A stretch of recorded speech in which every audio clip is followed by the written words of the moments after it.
हर्षवर्धन त्रिपाठी जी ने तो आलिया भट्ट की एक फोटो भी लगा रखी है घर में। कहते हैं साहब रोज सुबह नमस्कार करता हूं तो मुझे राम भक्ति की प्रेरणा मिलती है। चलो आओ मेरे घर में दिखाओ भाई विवेक श्रीवास्तव कहां फोटो लगी हुई। क्या मूर्खतापूर्ण बात करते हो। शर्मनाक डिबेट। कोई तो पढ़ लिखे, आप तो पढ़े लिखे व्यक्ति थे, क्या हो गया आपको। कोई शर्मनाक डिबेट नहीं है।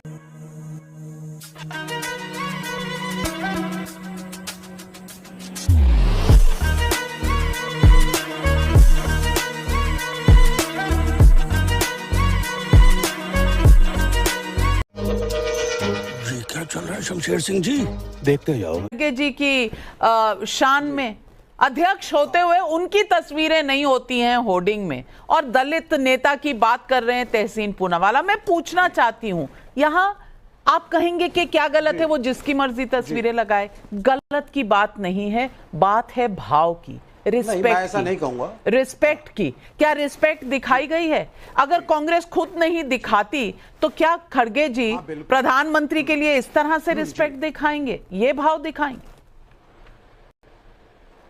जी जी, मुझे जरा 30 सेकंड दीजिए।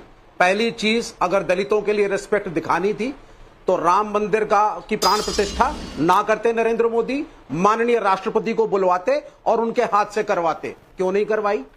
क्योंकि खुद श्रेय लेना था। राहुल गांधी जब उस प्राण प्रतिष्ठा के बारे में 2 शब्द बोलते हैं तो बड़ा आसान होता है उंगली उठाना, लेकिन शंकराचार्य ने भी यही कहा, it is a political event.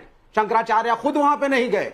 और क्यों नहीं गए मैं बताता हूं। 2022 के अंदर महाकालेश्वर के मंदिर में जब रणवीर कपूर और आलिया भट्ट आयन के साथ गए थे तो उनको इसी बजरंग दल और भाजपा के लोगों ने रोका। बोला रणवीर जी आपने तो स्टेटमेंट दिया था मैं पेशावर से हूं and I love to eat beef. आपके पिता ऋषि कपूर भी कहते हैं I love to eat beef. लेकिन जब प्राण प्रतिष्ठा हुई राम मंदिर में तो सबसे आगे आलिया भट्ट। हर्षवर्धन त्रिपाठी जी ने तो आलिया भट्ट की एक फोटो भी लगा रखी है घर में। कहते हैं साहब रोज सुबह नमस्कार करता हूं तो मुझे राम भक्ति की प्रेरणा मिलती है। यह बॉलीवुड का जमावड़ा जो था उस प्राण प्रतिष्ठा के अंदर, क्या यह राम की भक्ति के लिए था या सिर्फ एक पॉलिटिकल लॉन्च था भाजपा के इलेक्शन मैनिफेस्टो का कि साहब हम इलेक्शन लड़ने जा रहे हैं, बिगुल बजा रहे हैं। अमिताभ बच्चन भी हैं, सारे अभिनेता वहां पर मौजूद है। तो वहां क्या हो रहा था? शंकराचार्य ने कहा मुहूर्त तक प्रीपोन कर दिया गया, हटा करके नहीं सुनी किसी ज्योतिषी की। मैं तो कुछ नहीं मानता, लेकिन जो हिंदू समाज को धर्म को मानने वाले हैं वो क्या बोलेंगे इस बारे में? धर्म के साथ खेला। राहुल गांधी, नफरत की आप बात कर रही हैं, राहुल गांधी की षड्यंत्र करके उनको as a member parliament out किया गया, घर से जल्दीबाजी में निकाला गया। प्रियंका गांधी को बोला गया कोविड के बीच में घर छोड़ो, और वो जाकर के सिक्योरिटी कंसर्न्स के बावजूद एक शहीद की बेटी एक प्राइवेट फ्लैट में रह रही है। इसको कहते हैं नफरत। बयानबाजी को नफरत नहीं कहते हैं। और मल्लिकार्जुन खड़गे ने आज सिर्फ ये कहा है कि बूढ़ा होने के बाद भी मैं संघर्ष करूंगा उस गलत नीति की तरफ जिसका प्रतिनिधित्व उन्होंने गलत नीतियों का नाम नहीं लिया, उन्होंने किसी पॉलिसी का नाम नहीं लिया, किसी गलत नीति का नाम नहीं लिया, किसी सरकार का नाम लिया नहीं लिया, सिर्फ एक इंसान का नाम लिया जो है मोदी। और यही मोदी की तरफ दुर्भावना दिखाता है या नहीं, इस पर हाथ उठ रहे हैं। शहजाद पूनावाला पहले आप और हर्षवर्धन त्रिपाठी जी में आ रही। तहसीन जी आप एक लाइन। देखिए मुझे सचमुच समझ में नहीं आता विवेक श्रीवास्तव, एक लाइन शहजाद जी, जरूरी लाइन है। विवेक श्रीवास्तव को डिबेट करना नहीं आता या झूठ बोलने की आदत है, तंज कसना कि आलिया भट्ट की फोटो लगा दी, चलो आओ मेरे घर में दिखाओ भाई विवेक श्रीवास्तव कहां फोटो लगी हुई। क्या मूर्खतापूर्ण बात करते हो। कभी तो राष्ट्रीय चैनल पर मजाक के अंदाज में नहीं आया राम मंदिर में, कभी तो आप फिर क्रिटिसाइज करिए ना। आप बॉलीवुड का प्रेजेंस क्रिटिसाइज करिए वहां पर। आप क्यों नहीं करते हैं? आप क्यों एंडोर्स करते हैं उनको? हो गया है आप आलिया भट्ट के प्रेजेंस को एंडोर्स क्यों करते हैं? शर्मनाक डिबेट।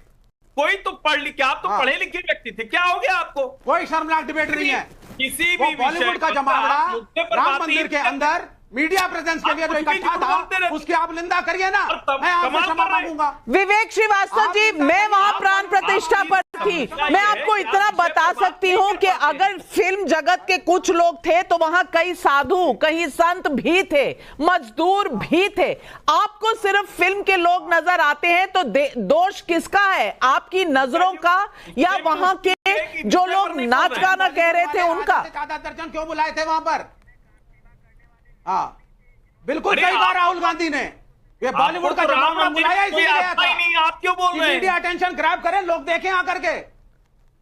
अब आपका आपको भी इनविटेशन आया था, आप गए नहीं, वहां मजदूर भी थे, कार सेवक भी थे, वहां साधु संत भी थे, पर ये आपको दिखेगा नहीं। शहजाद पूनावाला, सवाल ये है कि देखेंगे वो जो देखना चाहते हैं, कहेंगे वो जो कहना चाहते हैं, और फिर कहेंगे हम मोहब्बत की दुकान चलाते हैं। क्या ये सही है? देखिए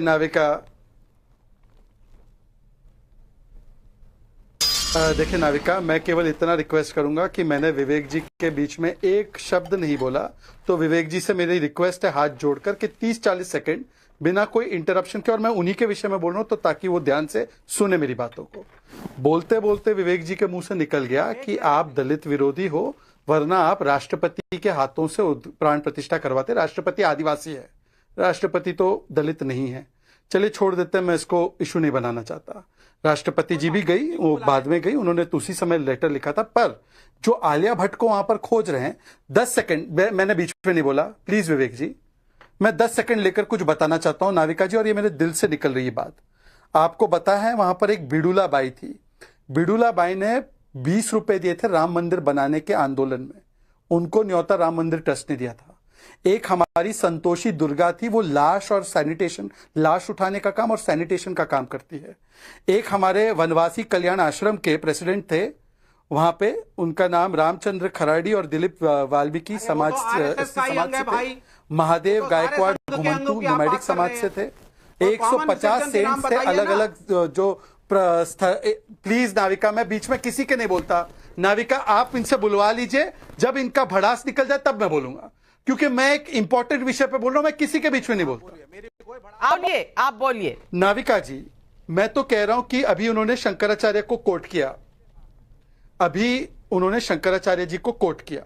वैसे तो मैं तो मुसलमान हूं, मुझे तो कम जानकारी है, पर शंकराचार्य मंदिरों के प्राण प्रतिष्ठा में जाते, ऐसी कितनी परंपराएं हैं मुझे नहीं पता, 5-6 उदाहरण वो गिनाएंगे। पर शंकराचार्य जी, बड़े सम्मान से कहता हूं, अंबानी जी के बेटे की शादी में भी थे, और उस बेटे की शादी में भी तो बहुत सारे विदेशी लोग थे जो बीफ खाते थे। तो वो तो इनका विषय, वो मेरा विषय नहीं है। मेरा सवाल सिर्फ इतना है कि इसी शंकराचार्य जी ने कहा है कि भारत में मुसलमानों का रहना नहीं ठीक है, मुसलमानों के लिए अलग देश बन गया। मानते क्या इस बात को? शंकराचार्य पर्वत का नाम तख्ते सुलेमान करने की बात नेशनल कॉन्फ्रेंस ने की है। क्या शंकराचार्य के ये अनुयायी है? तो बता दे, लेफ्ट वाले शंकराचार्य को कोट करने लगे। और राम मंदिर के प्राण प्रतिष्ठा को जो नाच गाना बोलते हैं, हिम्मत हो तुम्हारी तो हज के बारे में बोल के दिखाओ, हिम्मत हो तुम्हारी तो वेटिकन में जो कांग्रीगेशन होता है उसमें बोल के दिखाओ।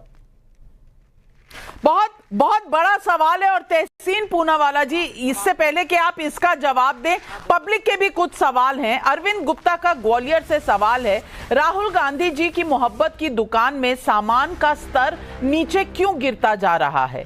नरेश चंद्र शुक्ला का हरदोई यूपी से सवाल है, क्या नरेंद्र मोदी को अपशब्द कहकर ही अपनी बात कही जा सकती है?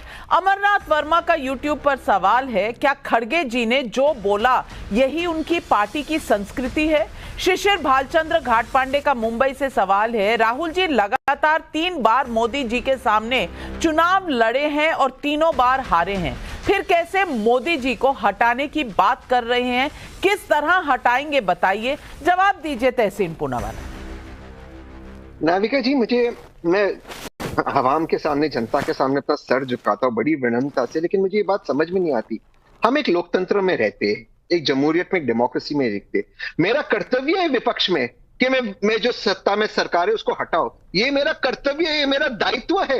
ये कैसा प्रश्न है कि आप क्यों हटाएंगे, कैसे हटाएंगे? भैया चुनाव के माध्यम से हटाएंगे, जितना भी हरियाणा में, हमारे जम्मू में। तो चुनाव तो हो गया। Navika ji please, I request you please, आज चुनाव की कैंपेनिंग है। ये कैसा आपका शब्द है कि अब शब्द हो रहे हैं मोदी जी के खिलाफ? भैया मुझे उनको हटाना है, तब तक मैं